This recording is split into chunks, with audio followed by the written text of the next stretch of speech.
Audio article के अंतर्गत कृषि के प्रकार का समग्र विश्लेषण देखेंगे। आज के ऑडियो आर्टिकल में हम जानेंगे कि कृषि के विभिन्न प्रकार क्या हैं, उनसे जुड़ी महत्वपूर्ण विधाएं क्या हैं और नवीन कृषि पद्धति क्या क्या रही हैं। साथ ही हम कृषि से जुड़ी हुई महत्वपूर्ण तकनीकी शब्दावली पर भी डिस्कस करेंगे। तो आइए शुरू करते हैं आज का ये अंक। भारत में खेती के प्रकार से अभिप्राय भूमि के उपयोग, फसलों एवं पशुधन के आकार तथा कृषि क्रियाओं व रीतियों से लगाया जाता है। भारत की लगभग 58% जनसंख्या खेती पर निर्भर करती है। भारत के सभी हिस्सों में अलग अलग प्रकार की खेती की जाती है, क्योंकि यहाँ देश के विभिन्न भागों की जलवायु, भूमि की उर्वरक क्षमता और भूमि का आकार भिन्न भिन्न है। आइए अब जानते हैं कि भारत में कृषि के मुख्य प्रकार क्या क्या हैं। इसके अंतर्गत पहली कृषि है स्थानांतरण कृषि यानी शिफ्टिंग एग्रीकल्चर। इस तरह की खेती वहां होती है जहां जंगल होते हैं और भारी मात्रा में वर्षा होती है। किसान पेड़ों और झाड़ियों को काटकर व उनको जलाकर मैदान को साफ करते हैं। इसके बाद साफ मैदान पर 2-3 साल तक पुराने उपकरणों की मदद से खेती की जाती है। यहाँ खाद का इस्तेमाल बिल्कुल नहीं किया जाता है। कुछ समय बाद मिट्टी में जोंक हो जाते हैं और ये अनुत्पादक हो जाती है। ऐसी भूमि पर घास और अवांछित वनस्पतियां उगाती हैं। इसके बाद किसान जंगल के दूसरे हिस्से में इसी तरह की प्रक्रिया को दोहराता है और वहां भी खेती करता है। फसल स्थानांतरण का ये तरीका अभी भी उत्तर पूर्वी भारत के कुछ हिस्सों जैसे कि उड़ीसा, मध्य प्रदेश, आंध्र प्रदेश और केरल के कुछ हिस्सों में छोटे पैमाने पर किया जाता है। इसे असम में झूम खेती, उड़ीसा और आंध्र प्रदेश में पोडू, मध्य प्रदेश में बेवर और केरल में पोनम कहा जाता है। अगली कृषि है जीविका कृषि यानी सबसिस्टेंस एग्रीकल्चर। इस तरह की खेती ज्यादातर एक परिवार के जीवन निर्वाह के लिए की जाती है। किसान कई तरह की फसलों का उत्पादन करता है और ये उत्पादन परिवार की जरूरतों के आधार पर होता है। खेत छोटे होते हैं और उपज भी कम होती है। किसान गरीब होते हैं, इस तरह किसान पुराने और परंपरागत तरीकों उपकरणों का इस्तेमाल करके खेती करते हैं। इस तरह की खेती में सभी प्रकार की खाद जैसे कि घर के कचरे, पशु के गोबर, हरी खाद, रात की मिट्टी और कुछ रासायनिक उर्वरक का इस्तेमाल किया जाता है। ये खेती सामान्य तौर पर असम और हिमालय क्षेत्र के आदिवासी इलाकों में की जाती है। यहाँ की ज़्यादातर आबादी को ठीक से खाने को नहीं मिलता और इनके शरीर में पोषक तत्वों की कमी रहती है। इन क्षेत्रों में सबसे ज़्यादा चावल की खेती की जाती है। अगला कृषि का प्रकार है सघन कृषि यानी इंटेंसिव एग्रीकल्चर। इस तरह खेती ऐसे इलाकों में की जाती है जहाँ की जनसंख्या ज़्यादा होती है और खेती के लिए ज़मीन कम होती है। यहाँ के किसान ज़मीन के छोटे टुकड़े पर ही खेती करके ज़्यादा से ज़्यादा उत्पादन करने की कोशिश करते हैं। ये किसान एक साल में एक से ज़्यादा फसलों की खेती करते हैं। सघन कृषि बड़े स्तर पर उत्तर भारत के समतल मैदानों व तटीय क्षेत्रों में होती है, जहाँ सिंचाई की समुचित व्यवस्था हो। इस तरह के कृषक की कुछ विशेषताएं होती हैं, जैसे कि छोटे खेतों की जोत, जल आपूर्ति सिंचाई से अधिक होती है, उच्च उपज देने वाली किस्मों का इसमें इस्तेमाल किया जाता है, हरी खाद और रासायनिक उर्वरकों का भी इसमें इस्तेमाल होता है। फसल को सुरक्षित रखने के लिए कीटनाशकों का इसमें उपयोग किया जाता है और नवीन तकनीक और वैज्ञानिक तरीकों का भी इस्तेमाल इस प्रकार की कृषि के लिए किया जाता है।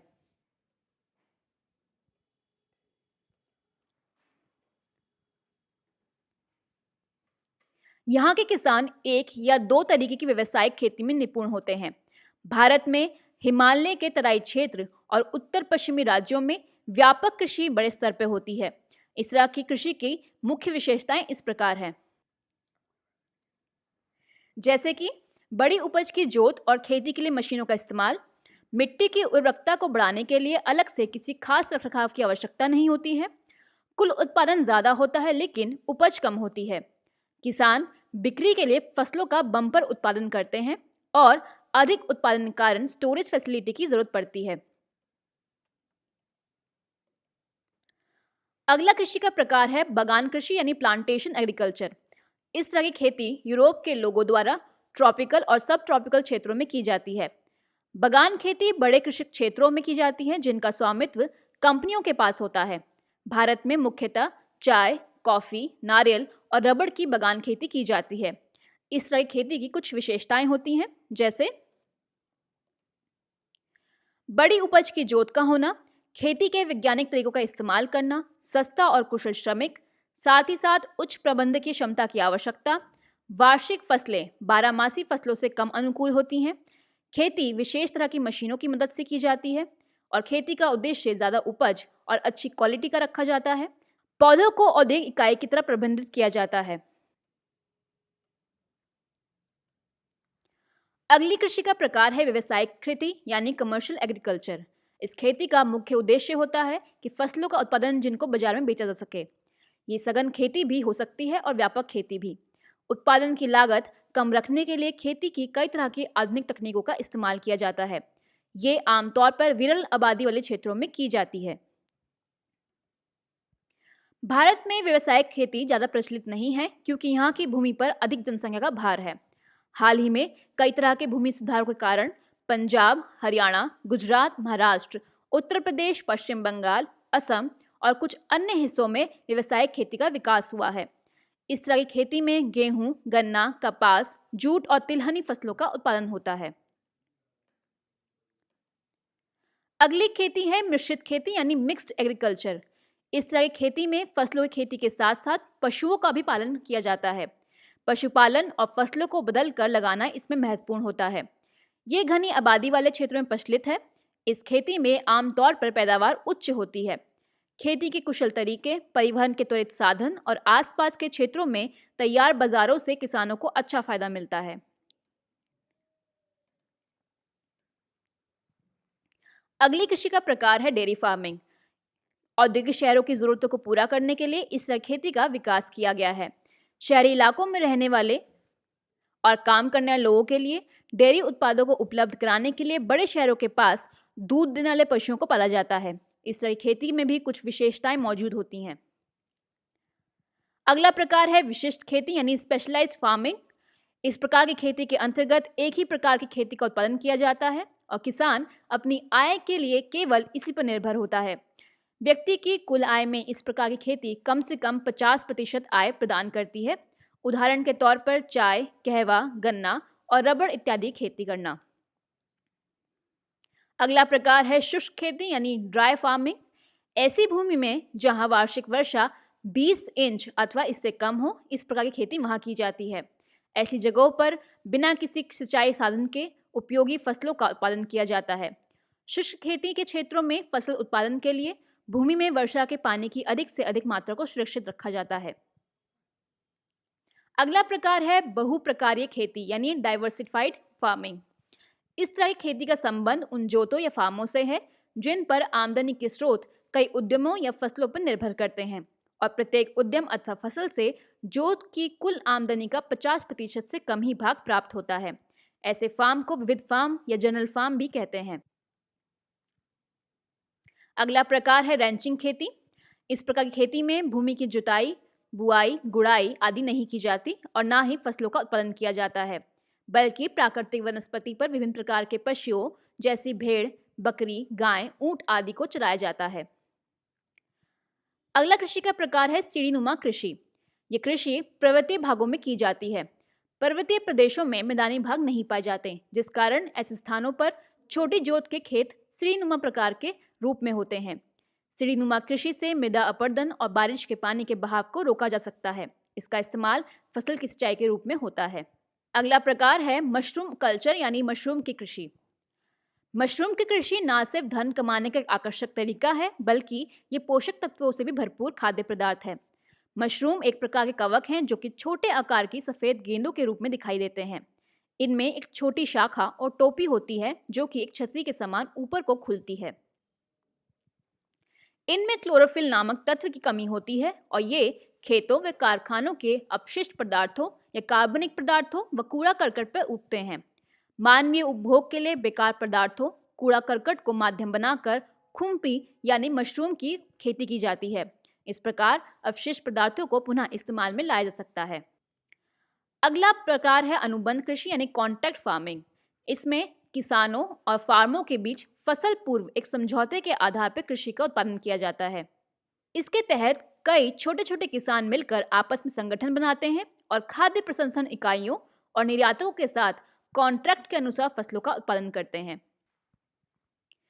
भारत में 80% किसान छोटे व सीमांत हैं, अर्थात उनके पास 1 एकड़ से भी कम भूमि है। लिहाजा जोत का आकार छोटा होने के कारण उत्पादन लागत बढ़ जाती है और उन्हें फसल का समुचित मूल्य नहीं मिल पाता। अनुबंध कृषि में छोटे छोटे किसान मिलकर काम करते हैं, जिससे जोत का आकार काफी बढ़ जाता है। अगला कृषि का प्रकार है जैविक कृषि।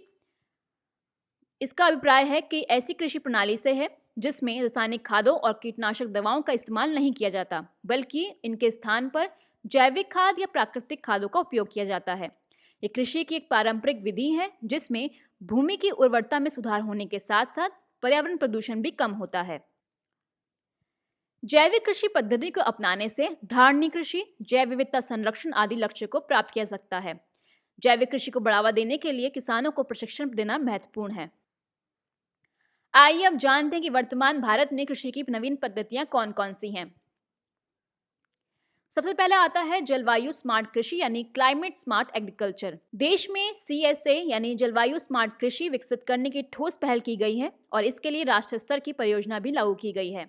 ये एक एकीकृत दृष्टिकोण है जिसमें फसल भूमि, पशुधन, वन और मत्स्य पालन के प्रबंधन का प्रावधान होता है।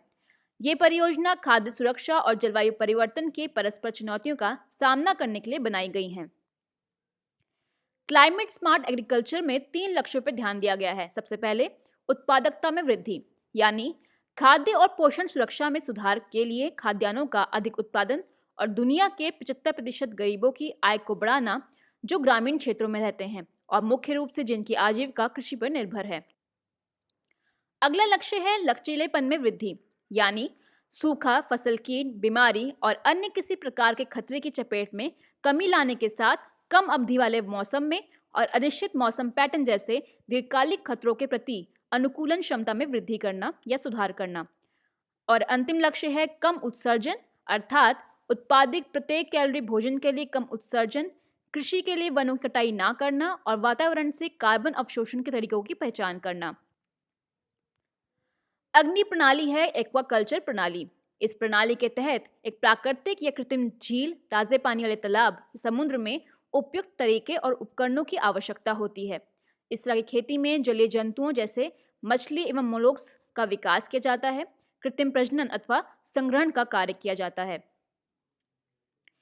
साथ ही एक्वाकल्चर एक ही प्रजाति के जंतुओं की एक बड़ी मात्रा उनके मांस या उप उत्पाद के उत्पादन में सक्षम बनाता है। मत्स्य पालन इसका सर्वोत्तम उदाहरण है। अगली प्रणाली है एक्वापॉनिक्स। एक्वापॉनिक्स पारिस्थितिकी रूप से एक स्थायी मॉडल है जो एक्वाकल्चर के साथ हाइड्रोपोनिक्स को जोड़ता है। इस व्यवस्था में एक ही पारिस्थितिकी तंत्र में मछलियां और पौधे साथ साथ वृद्धि कर सकते हैं। मछलियों का मल पौधों को जैविक खाद्य के रूप में प्राप्त होता है जो मछलियों के लिए जल को शुद्ध करने का कार्य करता है। इस प्रकार एक संतुलित पारिस्थितिकी तंत्र का निर्माण होता है। तीसरा प्रतिभागी यानी सूक्ष्म जीव या नाइट्रेजिंग बैक्टीरिया मछली के मल में उपस्थित अमोनिया को नाइट्रेटस में परिवर्तित कर देता है जो कि पौधों की वृद्धि के लिए आवश्यक है। अगला प्रकार है जीरो बजट नेचुरल फार्मिंग। इस फार्मिंग में मूल रूप से महाराष्ट्र के किसान सुभाष पालेकर द्वारा विकसित रासायनिक मुक्त कृषि का एक रूप है। ये विधि कृषि की पारंपरिक भारतीय प्रथाओं पर आधारित है। इस विधि में कृषि लागत जैसे कि उर्वरक, कीटनाशक और गहन सिंचाई की कोई आवश्यकता नहीं होती है। इस विधि के तहत चाहे किसी भी फसल का उत्पादन किया जाए, इसकी लागत मूल्य 0 होनी चाहिए। कृषि कार्य हेतु आवश्यक सभी संसाधन घर में ही उपलब्ध होने चाहिए। देसी प्रजाति के गौवंश के गोबर एवं मूत्र से जीवामृत, घन जीवामृत तथा जामन बीजामृत बनाया जाता है। खेत में इनका उपयोग करने से मिट्टी में पोषक तत्वों की वृद्धि के साथ साथ जैविक घटकों का भी विस्तार होता है। आइए अब जानते हैं कि भारत में कृषि से जुड़ी हुई महत्वपूर्ण तकनीकी शब्दावलियां क्या क्या है। सबसे पहले आता है पड़ती जमीन यानी फैलो लैंड। निरंतर खेती कारण मिट्टी अपनी उर्वरता खो देती है, इसलिए उसकी उत्पादकता बढ़ाने के लिए भूमि पर कुछ समय के लिए खेती नहीं की जाती ताकि वे अपनी प्राकृतिक उर्वरता को पुनः प्राप्त कर सके। अगली प्रणाली है द्विफसल कृषि यानी ट्रू क्रॉपिंग एग्रीकल्चर।